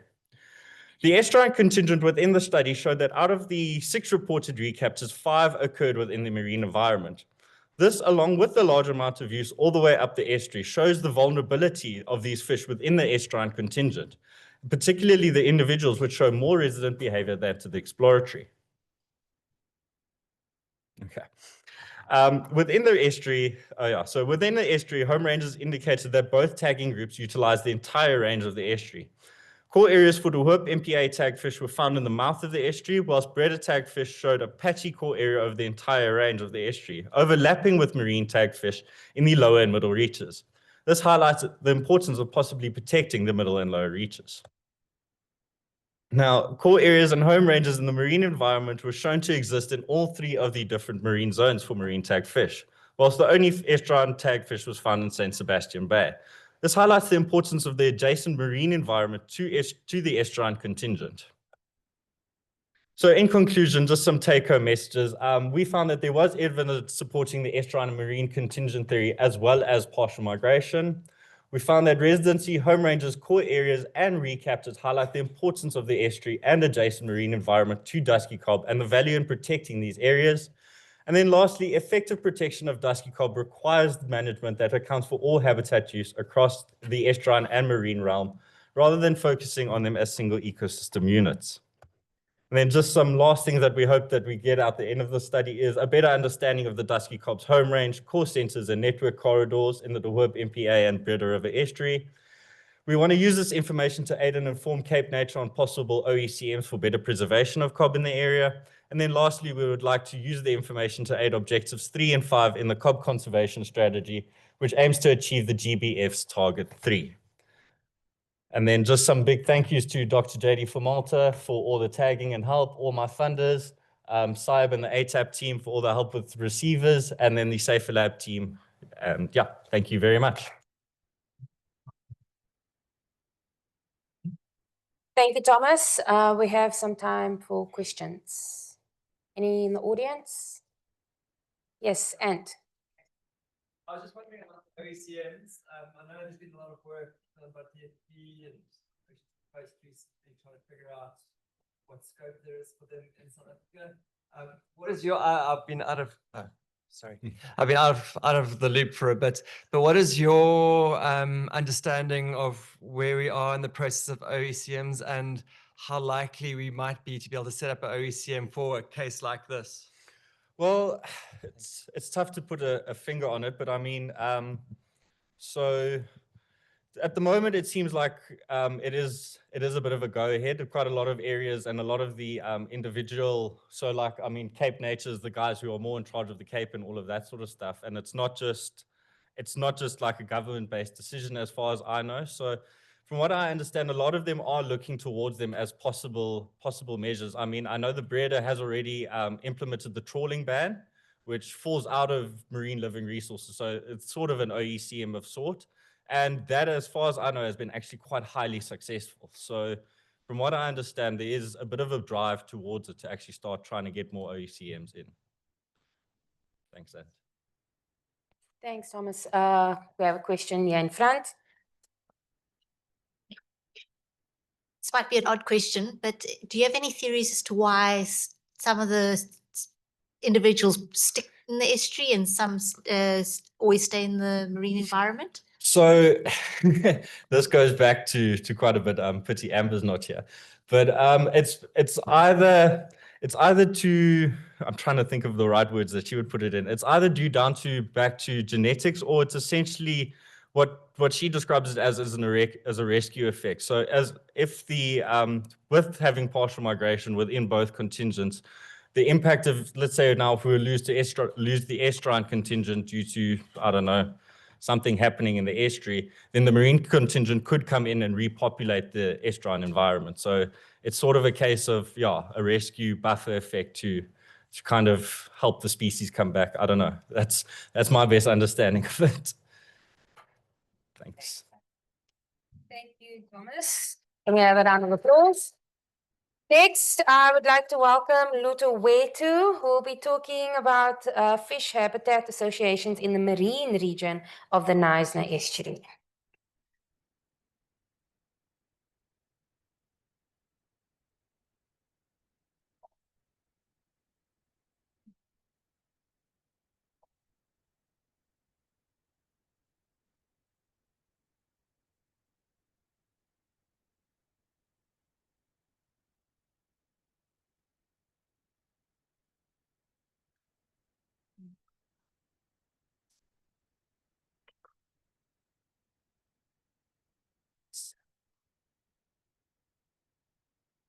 Okay, good afternoon, everyone. My name is Lutolo Etu.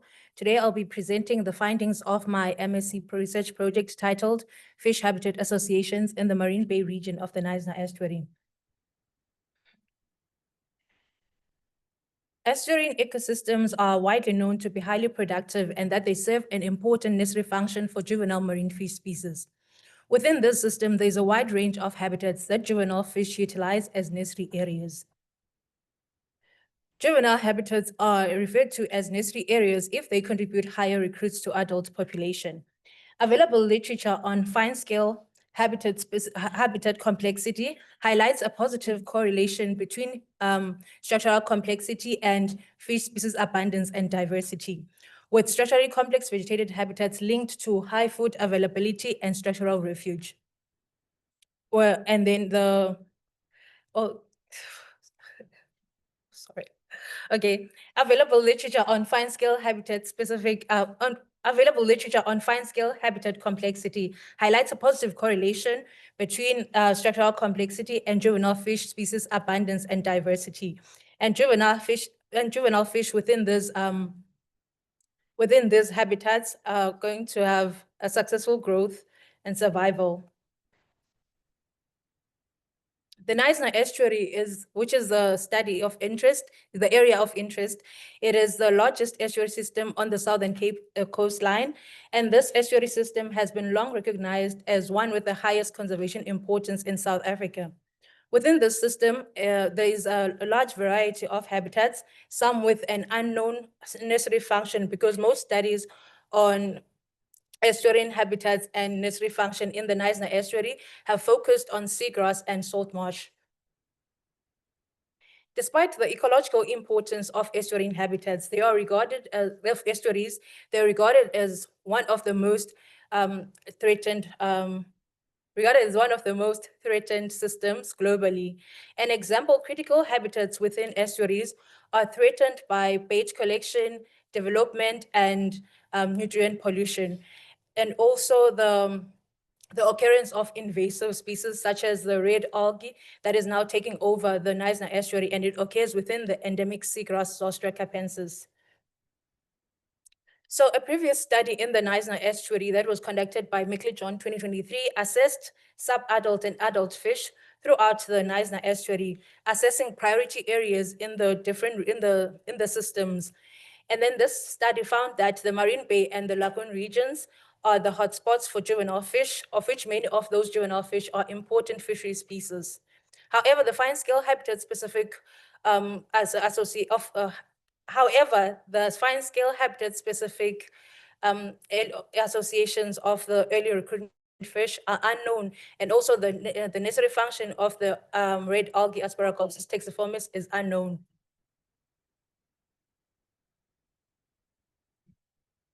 Therefore, this present study then aims to evaluate habitat-specific fish assemblages in the Marine Bay and Lagoon regions of the Neisner estuary with the following objectives: to determine the influence of habitat features on the nursery habitat selection of early juvenile marine fish, and then to also determine fish assemblages of early juvenile marine fish species that occur in the different habitats in the Marine Bay and Lagoon regions.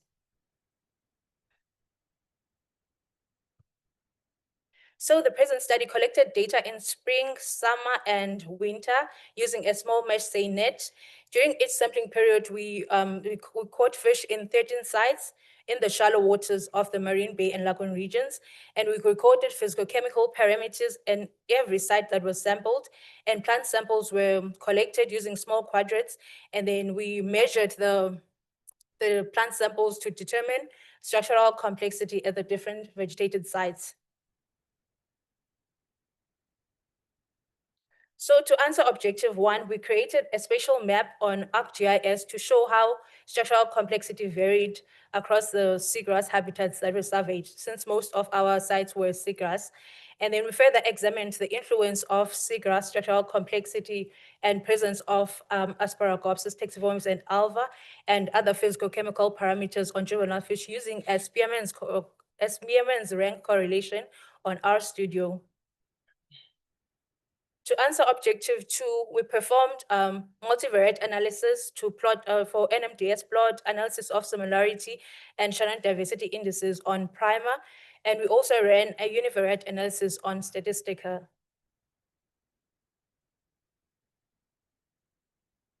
on figure 3 shows how the different sites were distributed throughout the different seasons, with most sites located in the seagrass, Zostera capensis. So we had a variety of short, sparse and dense seagrass and long, sparse or dense seagrass, and specific sites were sand and others were Asparagopsis, the red algae. So this habitat features changed throughout the seasons, and mostly the change was prevalent in winter when there was an algal bloom.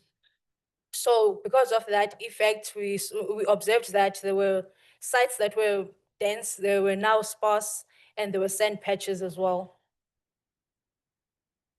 So figure 4 and 5 show how the seagrass sites were smoothed with alva in winter specifically.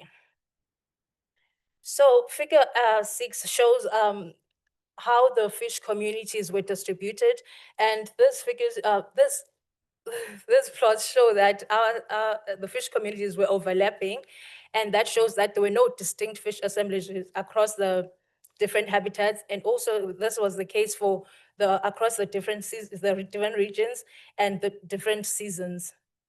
And those results that are seen in this NMDS plot were consistent with the analysis of similarity because they also showed no statistical significance. Now, figure 7 shows how the abundance change, which varied among the habitats that were sampled. In figure 8, showing the total abundance that was highest in the Asparagopsis site compared to other habitats, followed by the abundance in the sand site.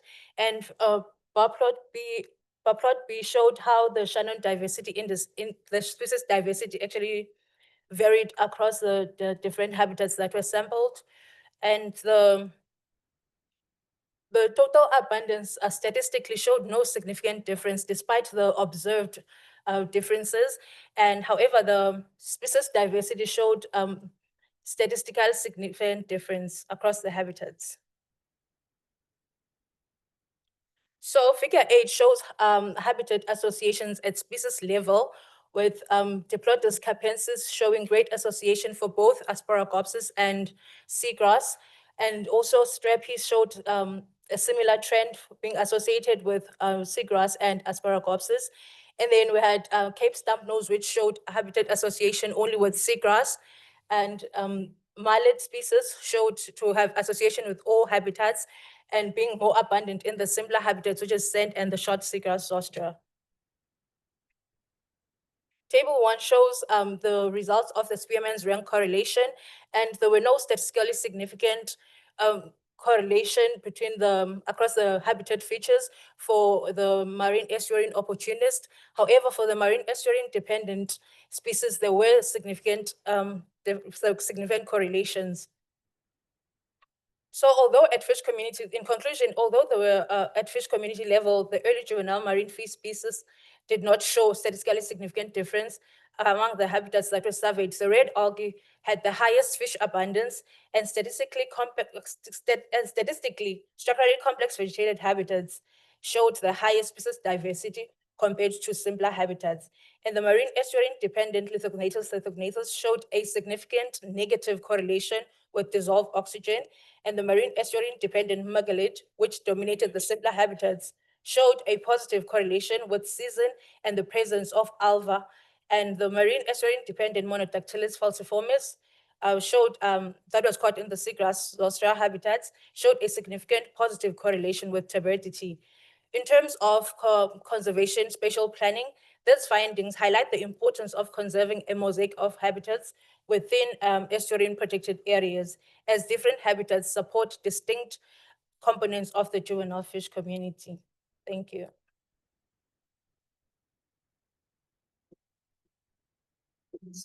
Thank you, Luto. We have time for some questions. Any in the audience? No questions? Any questions online, Gwyneth? No questions. Is everybody tired? Or they're just too full? No? Okay. Thank you, Luto. We'd like to welcome the next speaker, Bantini, who will be talking, it's a speed talk on habitat and space use patterns of congenetic mullets and influence of the environment. Thank you.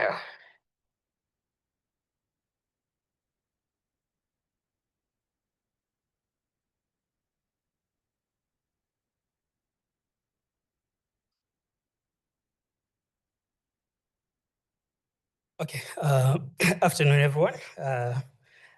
As introduced, I'm just gonna do a speed talk, so I'm quickly going to rush through the talk. So as we know, for estuary-associated species, movements are very important between the estuary and the marine environment. So as well as to understand the habitats that are more important for these species, and also important is also to understand how environmental factors influence these species. So we wanted to look at some of the understudied species, which are mallets. So we wanted to determine the connectivity between the estuary and the marine environment. We also wanted to look at their movements within the estuary, as well as determine how environmental variables shape those movements. So we did this study in the Kawi estuary. So we used acoustic telemetry. We tagged 27 individuals from three species, and we're able to monitor this for about 17 months using those acoustic receivers highlighted there. And we also monitored a set of environmental variables within the estuary. Just jumping straight to the results. So what we found is that these species were resident in the estuary, as you can see in gray there. But what you also notice that they were going out to sea, as you notice in blue. And interestingly, they were also making movements to other estuaries, as you can see in other colors. And there was a variation between the species, some being more resident in the estuary, some going to sea a lot, and also using other habitats as well. Now, looking at the estuary space use patterns, what we were able to find out is that there was some sort of spatial partitioning between these species. So we have one species occupying the mid reaches, the groove mallet, and the striped mallet in the lower reaches. And we also have the southern mallet, which was moving up and down the estuary.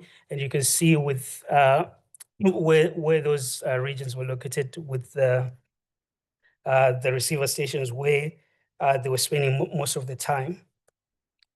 Now, so just looking at a few examples of how the environment shaped these movements. So what you're able to see, selecting just one individual from the groove mallet, is that there was an influence of flow influencing where it was in the estuary. So after a period of surge of flow, it went down the estuary and then came back.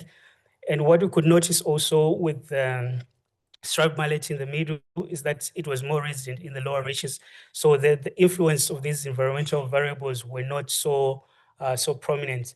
Now with the southern mallet, what you could see in most of the cases is that with the rising riverine temperatures, they would move down the estuary, and they were also affected with river flow as well. So what you could see is that temperature, especially temperature and flow, was influencing these spatial patterns of these species. So this is a busy diagram, but it's just to sum everything up that was going on in the estuary. So what you could see, these three species, so in the estuary, you could see that they were using a lot of time, they were spending a lot of time in the estuary, but within them, they were shaped by various interaction between the species and also the environmental variables on a day-to-day basis. And also on a seasonal basis, like increasing riverine temperatures, they would move down the estuary and go to sea as well. And then there's also sort of connectivity between various estuaries where we take these species and other estuaries as well. And there's a lot of influence between environmental variables. So you get the marine contingent moving into the estuary contingent moving out of the estuary. And so this highlights how important like having like understanding the whole aspect of movement ecology in order to identify what's really going on both a broader scale and also at fine scale. So thank you. Thank you so much, Bantini. Any questions in the audience for Bantini? Yes, Amir. Can you just wait 1 second so that the people online can hear? Thank you. Thank you. Thank you for your presentation. I got a question about how many specimens do you use for each species? Okay, yeah. So yeah, the sample size was quite uneven. So we had one species we take 14, the other one with 13, and the other one with 6. In my opinion, if you want to ignore some errors during collecting data, I think higher rate of specimens is essential, in my opinion. What do you think about that? Yeah, definitely. Having a larger sample size would help understanding what's happening at the population level, but also with, I guess, with the expensive equipment, it's also difficult to get a lot of tags in. Yeah. Thank you so much. Thank you. Thank you, Bethany. Okay, I would like to welcome Nico, who will be talking about developing AI systems for fish movement prediction. Yes.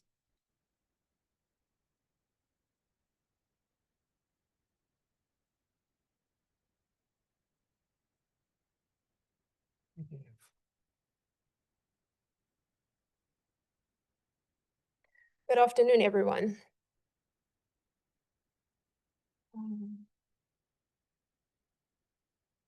Marine ecosystems happen to be very important as they are rich in biodiversity and provide an essential source of resources that supports life on Earth. This abundance provides both opportunities and challenges regarding sustainability and conservation. Because of this, marine ecology research efforts are very important in order for us to understand these ecosystems and inform effective strategies to protect them. And while there's been extensive research in this regard, a significant challenge which complicates scientific analysis remains the identification and handling of anomalies present within data.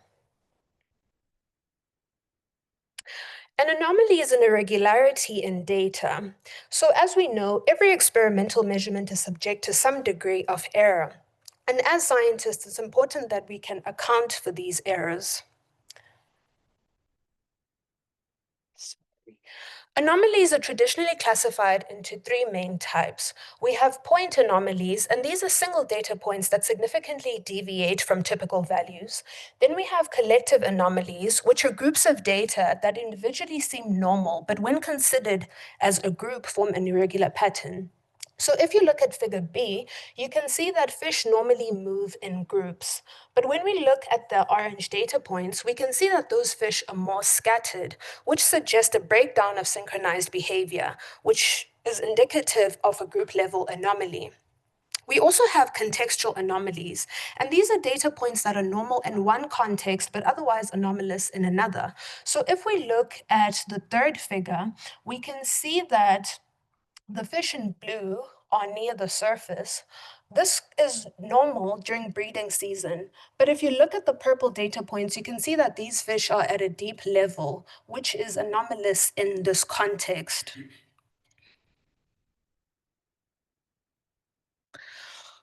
So a huge problem is inaccessibility. A lot of the techniques that we have for detecting anomalies happen to be created for domain expertise. So this can be quite difficult for marine biologists to navigate. So what we want to do here is we want to enhance acoustic telemetry anomaly detection methods, but making these methods still accessible for marine biologists. So what does the current scientific literature tell us about how anomalies are detected and studied in marine ecology? To answer this, we conducted a systematic literature review of existing research, and we found that there's a very limited body of literature on anomalies within marine ecology. Only about 8.3% of the studies that we found actually focus on the ecological aspect, with most studies focusing on maritime activities. So from these studies that we got, we characterized them into three main types, depending on the methods that they used for the anomaly detection. So we have machine learning, deep learning, and statistical methods. So in order to evaluate and compare the different studies, we developed a set of criteria used to score these studies, which covered key aspects such as detection performance, theoretical foundations, computational efficiency, interpretability, and ecological relevance. And we found that on average, machine learning studies scored around 46.6% for detection performance. And this indicates that many methods still struggle with accuracy and robustness. Deep learning approaches had the highest in terms of detection performance, around 66.7%, which shows that they have potential in capturing the complex ecological patterns in ecology data, but there's still room for improvement.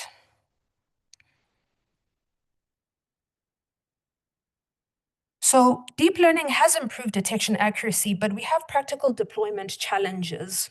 So we need models that are more adaptable, scalable, and robust to diverse environments. So the preliminary work that has been done as part of the Rhodes and SAIAB collaboration was on acoustic telemetry data in the Breed estuary on dusky cob. And as the next step, we want to explore domain adaptation techniques in order to extend this current work across different estuaries. Domain adaptation is particularly important because it enables models trained in one environment to be effectively applied to new environments, which is essential given the natural variability that can occur from estuary to estuary. So we also want to integrate large language models in order to develop an interactive system that provides real-time monitoring and easy interpretation of the results that are given by the model for marine biologists. And these steps will help us create more flexible and generalizable anomaly detection models capable of adapting to environmental changes and different biological contexts with minimal additional training. Thank you.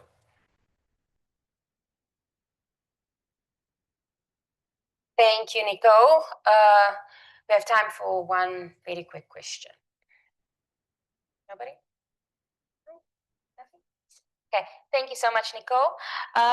Let's welcome Dina, who will be talking about using otolith microchemistry and machine learning to reconstruct the lifetime movement history of an estuarine fish, or estuarine associated fish. Sorry.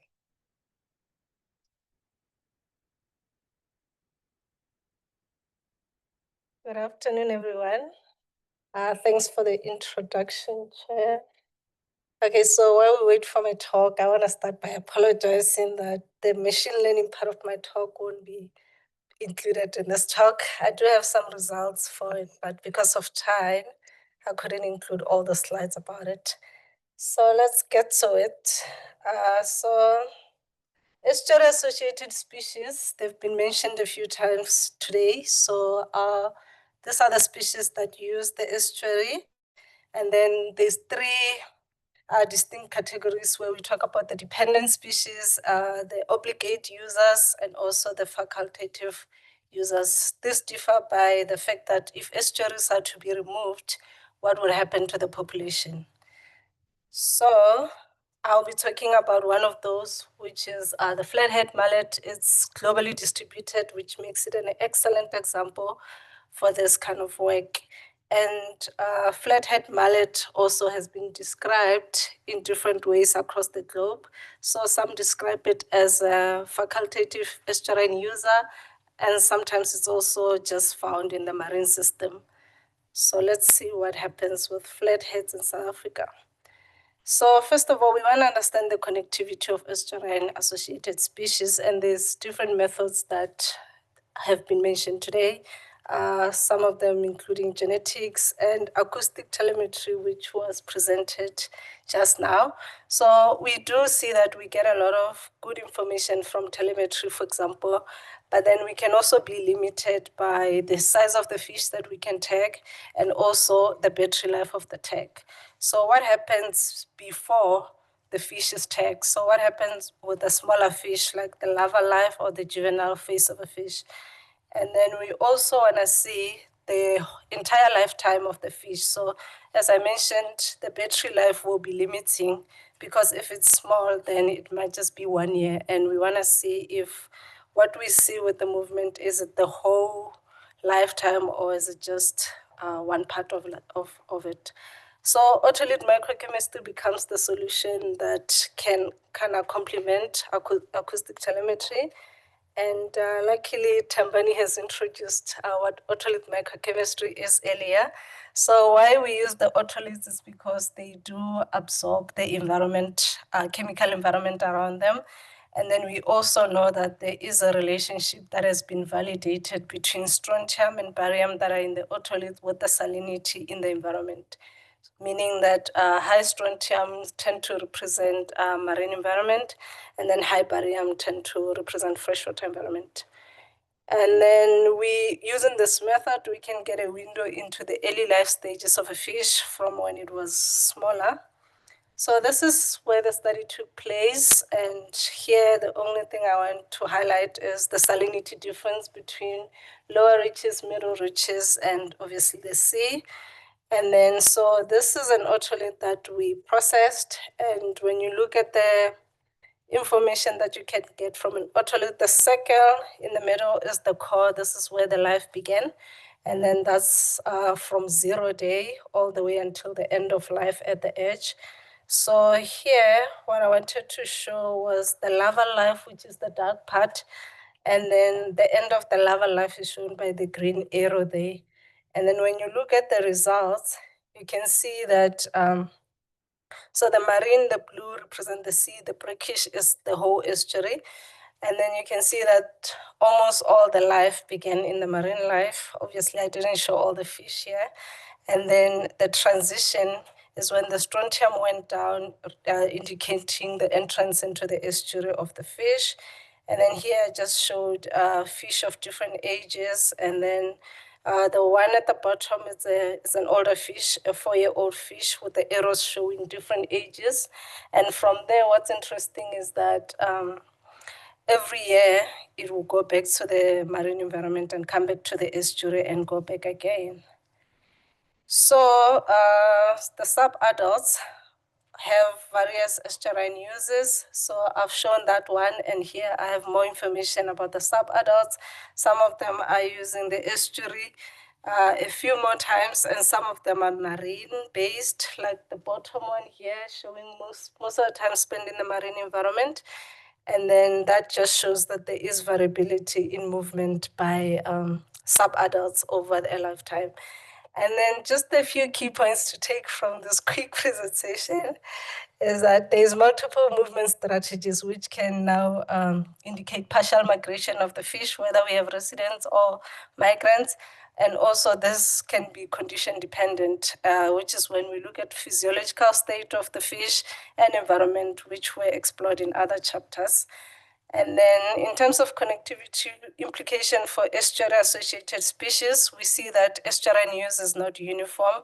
And then there's alternative strategies. And I just wanted to say from the other talk that they ask what makes you resilience, or what makes you resilient to something. And for mallets is their ability to use multiple systems over their life. So the diverse in life strategies. I want to thank the funders and the opportunity to do this kind of work, and the people who helped with the data collection. Thank you. Thank you so much. Thank you, Dina. We have time for one quick question. No questions. Seriously. Okay. Thank you so much, Dina.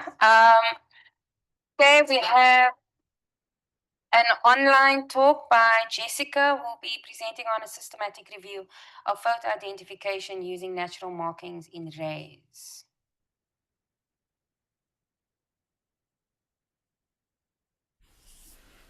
Good day, everyone. I'm Jess Morrison, and today I'll be presenting Beyond the Spots, expanding photo identification in rays through a review and validation of the marbled patterning. My supervisors are Dr. Chantal Alston and Dr. Taryn Murray. Rays play ecologically important roles. They shape benthic communities and act as mesopredators in food webs. Yet knowledge gaps limits conservation and management strategies. To study key aspects of ray biology and ecology, we need to be able to identify individuals. Options include dark tags, PIT tags, and photo ID using natural markings. However, tags are invasive and require some degree of disturbance towards individuals. Whereas photo ID is a non-invasive, relatively inexpensive, and increasingly supported by software tools and citizen science. However, it does rely on good photo quality, clear water, and solid data management. For photo ID to be useful, two things must be shown. Individuals are different from one another, and their markings must remain stable over time. This would be an important tool for our current research, which is on characterizing a seasonal reproductive aggregation of blue stingrays in the Neisner Harbor. This review brings everything what is currently known about rays photo ID and includes a case study on marble patterning. I'll cover this in 3 parts: literature review, pattern stability, and individual identification. For the literature review, searches were carried out using Google Scholar. The first 100 results were screened, and articles were excluded if a non-ray species was the focus, which left 25 articles to be analyzed. Photo ID of natural markings is a growing field, with the earliest study in 2011 and the highest peak in 2022. Most studies have been in the subtropical or tropical waters, where conditions for photography are best. This creates, however, an undeniable bias, where studies are underrepresented in cooler or murkier regions. Geographically, most research has been done in the Indian Ocean, such as South Africa, Mozambique, Australia, Maldives, and the Red Sea. In the Atlantic, all the studies were in the Northern Hemisphere, with only a few done in the Pacific. Additionally, photo ID can address knowledge gaps through a variety of research objectives, with the most common being population dynamics, philopentry, and movements. 7 race species have been studied. The majority of studies focused on spots, with 18 papers on irregular spots represented by the oceanic manta ray and the reef manta ray. However, for defined spots, only 11 papers were done, of which 4 species were represented, being your blue-spotted stingray, your oriental blue-spotted stingray, your small-eye stingray, and your white-spotted eagle ray. There was only 1 study that did not use spots and rather focused on the wave-like patterns of the bull ray. However, the blue stingray have a unique marbling patterning that is not exactly waves or spots. Our question was, can their markings be used for photo ID? The first objective investigated was pattern stability, of which an individual from the Two Oceans Aquarium was photographed monthly over 330 days. Manual comparisons showed no obvious changes, and radar, which will be explained further on, returned high confidence scores. This suggests that pattern is stable over time. The second objective was to test whether there is enough inter-individual variability to tell individuals apart. To do this, an ID book of 20 individuals was created in PowerPoint to support manual matching. The test set included 50 randomly selected images expected to contain both new photos of known individuals and completely new individuals. 2 methods identified from literature were compared. That was manual comparison and the individual identification software I3S, which is an open software program that uses manual annotations and then automatically compares markings in the database. From I3S, the 2 programs Spot and Pattern were selected. Spot was included because the marble patterning creates almost negative space spots, as you can see over here, which was used for I3S Spot. Finally, a custom deep learning system for feature extractions called Radar was developed. 2 researchers were asked to identify the 50 randomly selected individuals using the ID book. For each test image, observers recorded the matched ID, or if it was a new individual, a certainty score 1 to 5, with 5 being very confident, and time taken measured from when the image was opened to when a decision was made. For both I3S Spot and I3S Pattern, 3 reference points were marked and kept consistent over all images, being your right spherical, your left spherical, and the base of the tail. I3S Spot, each spot had to be manually annotated, as you can see over here, whereas I3S Pattern demarcated a rectangle area where then automatic feature extraction occurred. For Radar, all test images went through various transformations to be compared. All 3 models were trained using the same ID book images. The 50 test images were then run through each model, and for every image, the following was recorded: whether the correct match was returned, confirmed manually, the rank of the correct ID, the time taken from opening the image to logging the match, and the dissimilarity score or similarity score in the case of Radar. For new individuals not in the ID book, the top match score was recorded to see how confident the software was in proposing a false match. So, are these rays different from one another? Well, these individuals are highly individualistic in their patterning, and this is evidenced through manual identification, where one observer achieved a 100% accuracy score and the second observer got a 98% accuracy score. But how did these methods compare? Manual ID was the most accurate, but also the slowest, averaging 74 seconds per ID. I3S Spot and Radar achieved a 78% accuracy, but I3S Spot was slower at 65 seconds per ID, while Radar averaged 22 seconds per ID. I3S Pattern was the least accurate at 33%, but the fastest at 18 seconds. Because accuracy alone doesn't fully describe performance, I3S Spot, Pattern, and Radar were further evaluated using the receiver-operator characteristic curve analysis. The curves showed that Radar performed the best with an AUC value of 0.73, while Pattern and Spot were both around 0.69, showing moderate performance. The violin plots helps explain why. I3S Pattern uses the similarity score, so the lower the better. Its threshold was set at 15.24, and only 7 true and 2 false positives fell below that point and were therefore classified as true positives. The rest of the true positives and false positives scored above it, so they were classified as false positives. I3S Spot also works into similarity, but the threshold was much higher at 85.05. All of its scores, true and false, fell below the cutoff, meaning it classified everything as true positive. Radar uses similarity, so higher scores are better. At a threshold of 54.4, all true positives were classified as true, and half of the false positives were correctly identified as false. This matches the stronger ROC performance we saw earlier. Overall, Radar shows the most reliable separation between true and false positive matches. Most of the photo ID studies focus on species with clear, distinct spots, but we wanted to see whether the method could also work for other pattern types. There's also a gap in temperate region studies. Most research is from tropical or subtropical areas. Our blue stingray images came from the temperate Neisner estuary. Both objectives, pattern stability and individual identification, were substantially met for blue stingrays, showing that photo ID is a robust tool for monitoring the reproductive aggregation currently being studied. By reliably re-identifying individuals across seasons, photo ID can reveal site fidelity, aggregation size, and sex-specific attendance patterns. This information is important for understanding the reproductive ecology and supports conservation by identifying the Neisner Harbor as a potential important reproductive habitat. Photo ID also offers a non-invasive alternative to physical tagging while still producing high-resolution data. Because natural markings vary across race species, species-specific testing remains essential. These findings expand the application of photo ID in rays to 3 natural marking types: spots, waves, and now the marbling patterning, highlighting the method's versatility.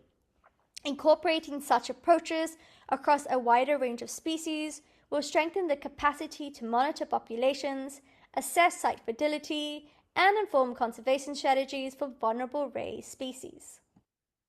Lastly, I would like to thank and acknowledge everyone who has contributed and supported everything so far, and thank you so much for listening.